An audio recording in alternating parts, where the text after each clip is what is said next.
Yeah. Welcome back to God and Bourbon. We got a train behind us. It's going through. But that just lets you know we're still on location here at RM Rose in Mount Airy, Georgia. And with Founders Bourbon. I'm Travis. And I'm Lee. And this is Joe. And today we're going to be talking with Joe about the 4 different expressions that they've recently come out with called Patel. So with that, we're going to turn it over to Joe to explain to us what each expression is. Thanks. Appreciate it, guys. So we have a really dear friend that wanted us to help him launch a label. And so we said we would, and but we said under certain conditions. It's got to be aged, well aged. It's got to be different recipes for the market, and it cannot be our juice. We're a little stingy, Okay. but that's all right. We found the next best thing, which a lot of people out here know about MGP, based out of Indiana, and they have just an amazing history, track record. The product they're putting out is phenomenal. But I was real particular in what we wanted to do was you can order barrels as we can through our DSP, but I don't know what I'm getting in terms of the final finish in those barrels. There's different mashes, different batches that they do, obviously. So I was real particular on the batch. I want to start at the batch, find the right batch, and use it as the beginning foundation for Patel. And then as that batch completes and we're ready for another barrel, then we'll pull other batches, try them again, make sure they all match up to where we started. And we've had huge success with this. We entered the market about 4 months ago. We already have wholesale agreements in Tennessee, New York, Chicago, Mississippi, and of course here in Georgia. So it's getting phenomenal review, and it's because it's single barrel, uncut, unfinished, well aged. These are late 7-year, 8, 9, and now we're starting to pull 10-year. So we got a lot of great opportunity to showcase a wonderful distiller as MGP. And so I've lined you guys up with 4 unique recipes. The first one is a 75 corn, 21 rye, 4 malted barley. On the label, we do handwrite the barrel date, the age statement, the final proof, and of course the recipe. Again, we want you to know what you're enjoying. On the back is a back label, and proceeds do go to a foundation. David Dowie was a dear friend for Hamel Patel, which is the name Patel is derived from, and that goes to people dealing with cancer, and they need a little bit of extra money to help them through the time of need. So it's a nice way to give back through the label. So as you guys try this particular pour, this is 8 year, 10 months. It's 116.6 proof, and I think you'll find some interesting aromas. I'll share mine after you kind of share yours, and then we'll go down to a 51% rye, 45 corn, 4 malted barley. This is 9 year, 3 months, and it's 115.6. Usually the 95 rye is the highest proof barrels of the 4. This is 127.3, 95 rye, 5 malted barley. Don't let the 95 fool you. It is nothing, no bit of rye. It is absolutely maple syrup. It's like honey and oats cereal. It's just phenomenal. And then the last is, this is ready to drink right out of the bottle. 95 wheat, 5 malted barley. Proof on this is 114.8, 8 year, 1 month. And I'm telling you, just a delightful wheat. It's so creamy. But I won't tell you my notes. I'll let you share yours. But right out of the bottle, this drink's ready to go. So, Joe, that sounds great. Now, I've been sitting here opening mine up by swishing it around and getting some little sniffs of the aroma. Now, so MGP is their juice. yeah, it's their product. Where do the barrels rest at?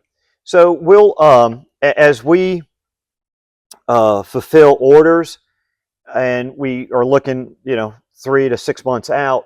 And if they still have that same batch, we'll go ahead and put another order in so that we keep bottles on the floor, so we're ready to continue to release.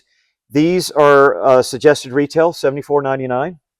So you get three main important criteria for me and Andy was cask strength, uncut, unfiltered, single barrel is really important, and that is a well-aged juice. So a lot of these, again, are late 7. Most of them are 8 to 9 year.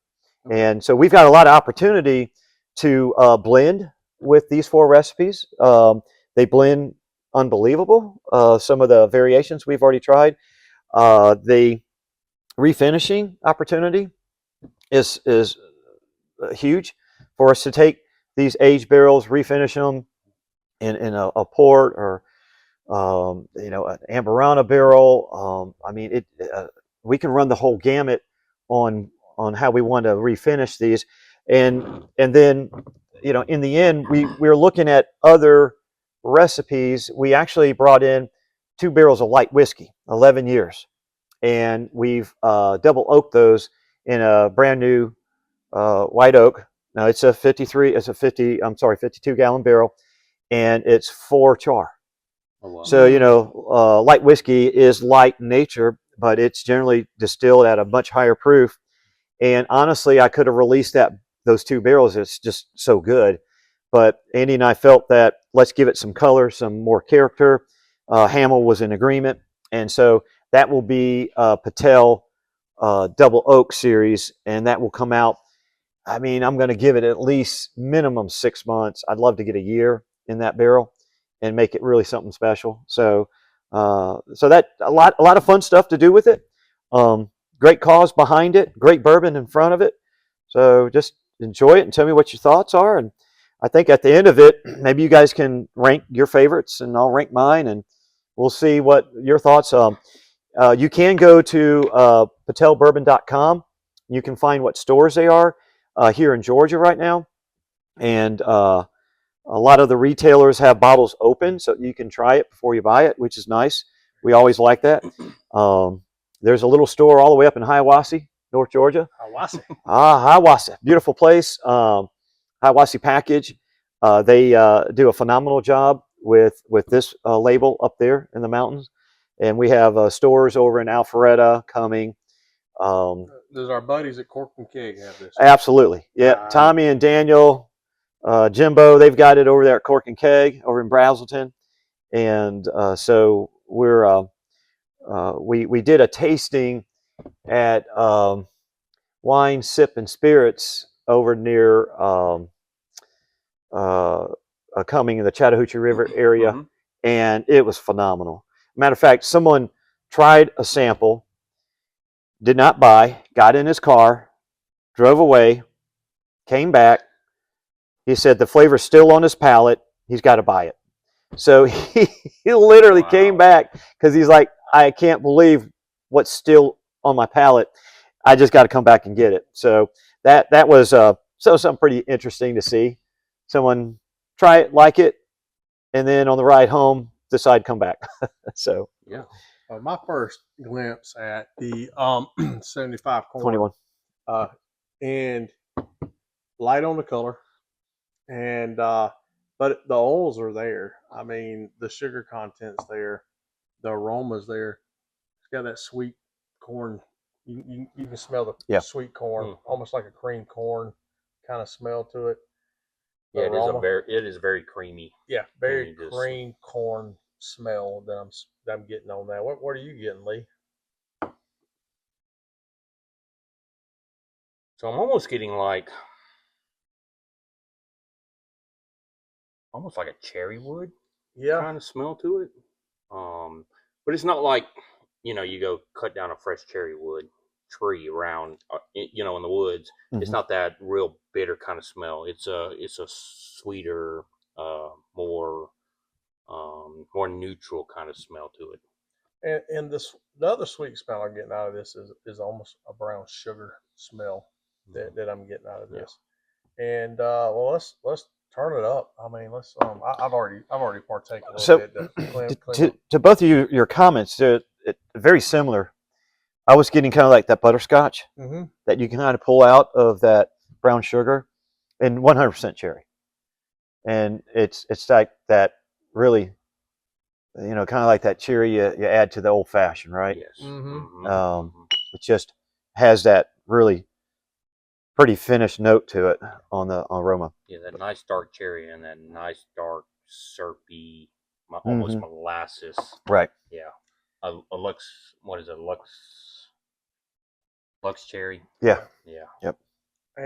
But on the taste, I'm hitting that note that on the flavor profile is.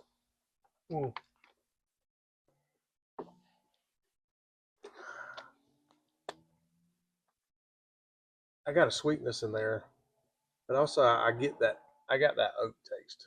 Okay. That almost dusty corn oak taste on there, and yeah, it's woodsy on the palate. it's very woodsy on the palate. Okay. And that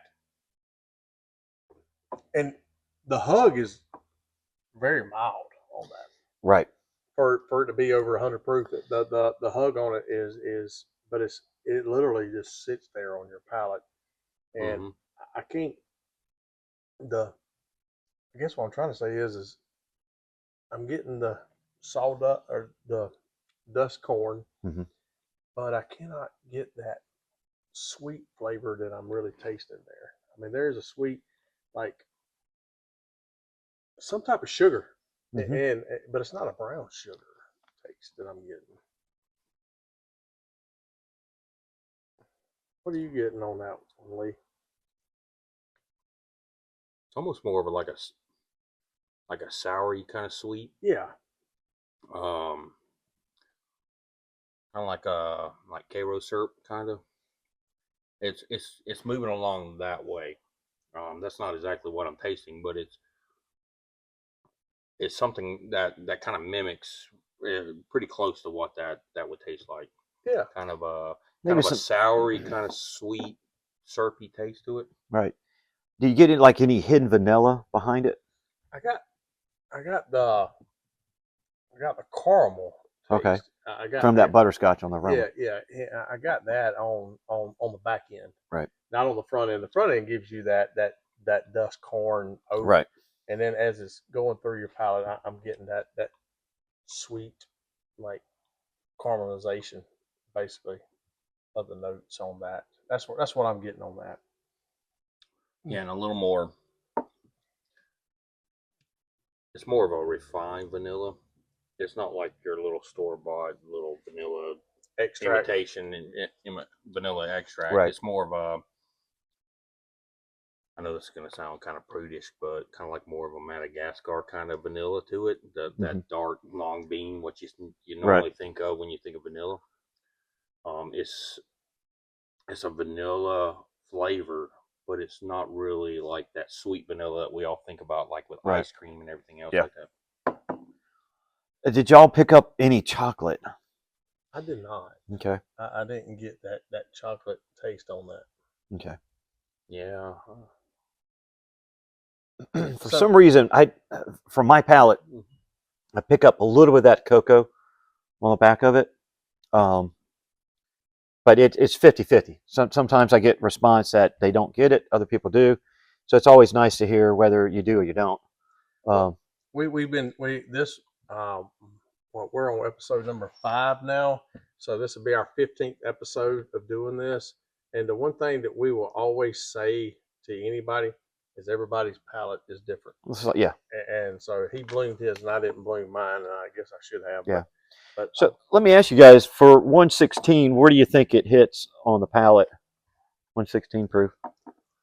To me, it hits smooth on the palate to be 116. Okay. I mean, it's smooth going in, it's smooth going out. On the back end, it's smooth coming back. I mean, so to me, it's a very smooth bourbon. Okay.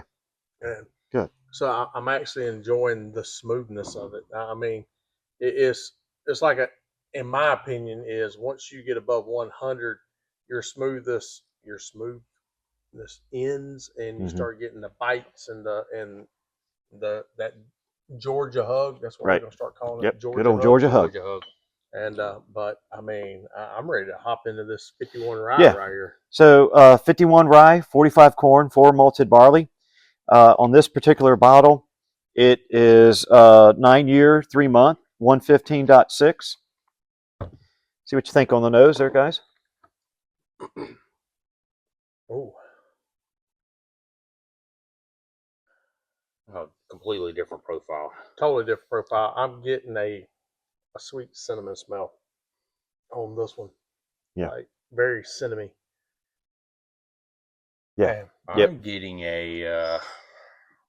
getting a waffle cone, mm, like an ice cream waffle cone kind of smell to it. Yeah. I am actually getting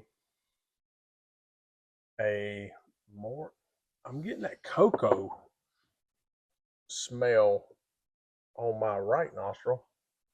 And that may go back to almost like a chocolate dip on a.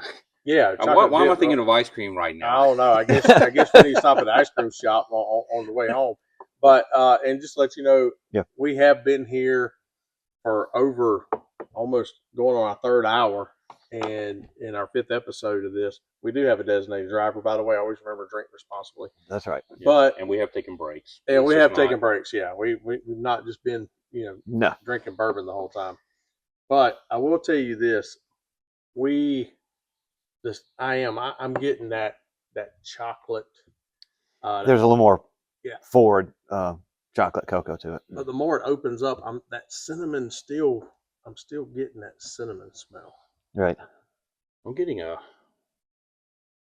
hint of tea too. I'm glad when I smell on bourbon this guy. Yeah. There are whiskey that has a coffee smell to it. That'd be cool. But I'm definitely getting a tea kind of. It's subtle, but that waffle cone and that tea are kind of coming together with just maybe like that dipped chocolate that you get on those cones. So if anybody has any tea ice cream in a waffle cone that is dipped in chocolate, so please email Lee at lee@godandbourbon.com, and so you can hook him up, please, if you don't mind. So interesting. I really never thought about the waffle cone, but I see that in the aroma. Definitely the tea. For me, it was black tea, kind of a darker tea, but definitely it's got that really tea finish on the nose of it. It just chocolate's interesting. I don't disagree with that. You said cinnamon on this one, I believe, right? No, said that one. Okay, cinnamon. I'm picking up a spicy note. Yeah, the spicy note. And that's what I'm getting. And then on the taste, that is where that cinnamon aroma that I'm smelling is coming through. It's coming through. I mean, it's coming through very sweet, very cinnamony, very mild, but it's mild flavor. It's not that overpowering cinnamon that you think about. Yeah. What are you getting?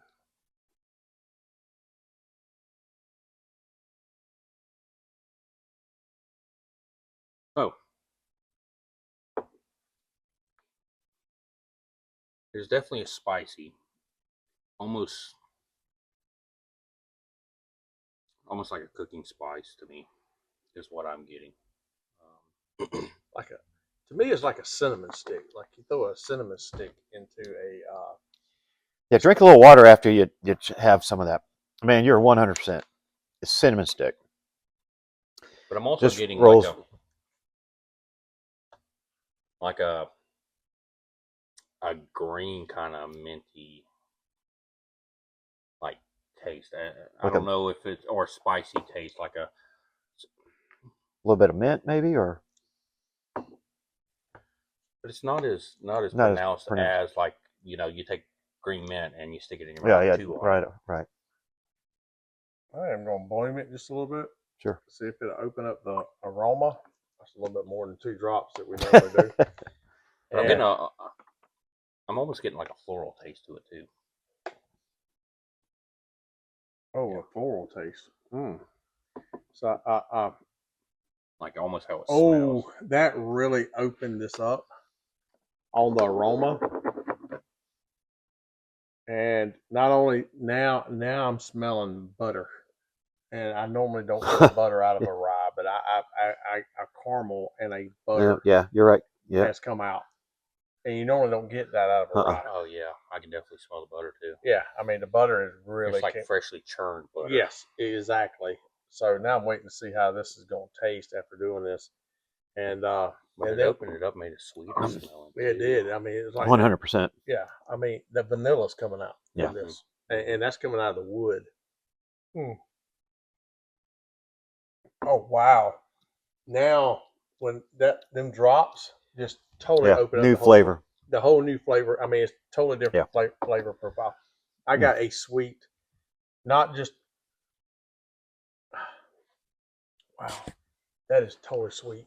Man, it's almost like the red hot candy, like the little small little red hots. Yeah, the little candy. Yeah, the little the candy red hots that you like chew, not the ones you suck on, but the one you chew. So it took that cinnamon stick and just took it to a totally new level. Yeah, took it from a natural to a candy. Yeah, right. Sweeten it up. You know what? I know we was going to try to put this in one episode, but our time has come up. So actually, we're going to wind up doing the next 2 bottles in another episode. Perfect. And so with that being said, do you have anything you want to add to this, Lee? Yes. Follow, like, God and Bourbon. And also, we're going to put the links in for RM Rose. Had to look at him for a second. And for RM Rose. So please follow and like RM Rose. They got some good stuff coming out. Actually, it is really great stuff.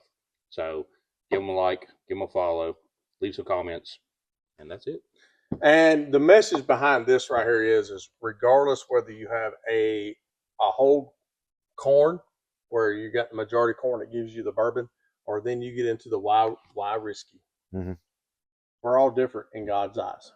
And the sin that you might have in your life is always different from the sin that you might have in somebody else's life. This is where a time comes in where you need to find you a church. You need to find you a small group. You need to get in there and get into the Word and take the difference that you have, because you never know. Your testimony, it might be a blessing to somebody else. And last week in our men's group, I shared my testimony, how I got to Atlanta with everybody. And I'm going to be honest with you, it probably shocked some of the people that were sitting there. But I will tell you this right now, you have to go through the valley before you get to the mountaintop. And sometimes you got to be in the low of lows before you can be on the high highs with God. So with that being said, until next week, and tune in next week, because we're going to try these 2 bottles right here. And I guarantee if it's just as good as these, it's going to be even better next week. Go ahead, Lee. And just remember, we're trying to reach everyone one sip at a time. Amen. With that, there you go. God bless you all. And a production of Reverend Franklin Ministries, LLC. Your host, Lee and Travis. Cameraman, Daryl. Hey, we had a great time. Be sure to like, follow us, and share on all social media platforms.